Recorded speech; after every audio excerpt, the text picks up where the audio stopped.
Assalamualaikum warahmatullahi wabarakatuh. Perkenalkan nama saya Sultan Fazirsi dengan NIM SSC 202303442. Di sini saya akan mempresentasikan untuk tugas kelompok hardware SKPI. Di sini kelompok saya mengambil judul proyek yaitu sistem pendeteksi api berbasis IoT menggunakan ESP8266 dan menggunakan sensor api. Kita akan langsung ke metode waterfall-nya. Yang pertama, analisis fungsional. Membuat sistem peringatan kebakaran sederhana menggunakan ESP8266 dan sensor api. Sistem memiliki fungsi sebagai berikut. Yang pertama, sensor api mendeteksi adanya nyala api. Kedua, ESP8266 membaca data dari sensor api. Yang ketiga, jika api terdeteksi, ESP8266 memberikan sinyal high pada pin output. Lalu keempat, LED menyala sebagai indikator adanya api. Yang kelima, jika api tidak terdeteksi, LED tetap mati. Lalu yang keenam, sistem bekerja secara otomatis setelah ESP8266 mendapatkan sumber daya. Lalu selanjutnya, analisis non-fungsional. Yang pertama ada software, yaitu menggunakan Arduino IDE untuk menulis dan mengunggah program ke ESP8266. Lalu yang kedua, menggunakan Gmat, OBS, dan Zoom untuk merekam proses praktik.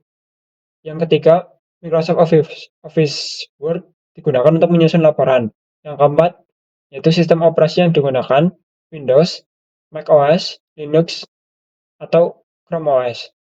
Untuk hardware, yang pertama ada ESP8266, node MCU, yang kedua sensor api, ketiga LED, yang keempat resistor 220 ohm, yang kelima breadboard, keenam kabel jumper, ketujuh kabel USB. Lalu di sini ada desain. Yang pertama ada diagram blok. Di sini ada nyala api, lalu akan terdeteksi oleh sensor api. Sensor api mengirimkan data ke ESP8266. Lalu ESP ini akan mengirimkan datanya ke LED. Nah, untuk alur sistem floor chart-nya. Yang pertama ada mulai, yang kedua ESP8266 aktif, lalu inisialisasi sensor api, lalu membaca sensor. Nah, di sini apakah api terdeteksi? Jika ya, LED akan menyala, jika tidak, LED akan tetap mati. Nah, kembali ke membaca sensor lagi. Nah, untuk yang ketiga yaitu implementation. Pada tahap implementasi, dilakukan perakitan ESP8266, sensor api, LED, resistor, dan breadboard sesuai rancangan. Program dibuat menggunakan Arduino IDE, kemudian diunggah ke ESP8266 melalui kabel USB. ESP8266 membaca data dari sensor api secara terus-menerus. Ketika sensor mendeteksi nyala api, ESP8266 mengaktifkan LED sebagai indikator. Sebaiknya, apabila tidak ada api yang terdeteksi, LED tetap dalam kondisi mati. Yang keempat yaitu testing. Nah, untuk skenario pengujian, yang pertama ESP8266 diberi daya dan hasil yang diharapkan adalah sistem aktif, artinya berhasil. Nah, untuk yang kedua sensor tidak mendeteksi api, hasil yang diharapkan adalah LED-nya mati dan hasilnya adalah berhasil. Yang ketiga, sensor mendeteksi api dan LED menyala dan hasilnya adalah berhasil.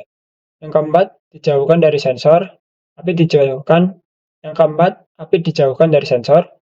Untuk hasil yang diharapkan adalah LED kembali mati dan hasilnya adalah berhasil. Yang kelima, sistem bekerja secara terus-menerus. Hasil yang diharapkan adalah deteksi berjalan normal dengan hasil yaitu adalah berhasil. Lalu selanjutnya adalah hasil pengujian. Berdasarkan pengujian yang dilakukan, sensor api berhasil mendeteksi adanya nyala api. ESP8266 memproses data dari sensor dan mengendalikan LED sesuai kondisi. LED menyala saat api terdeteksi dan mati kembali ketika tidak ada api. Untuk kelima yaitu deployment. Setelah pengujian berhasil, sistem diterapkan sebagai media pembelajaran Internet of Things atau IoT.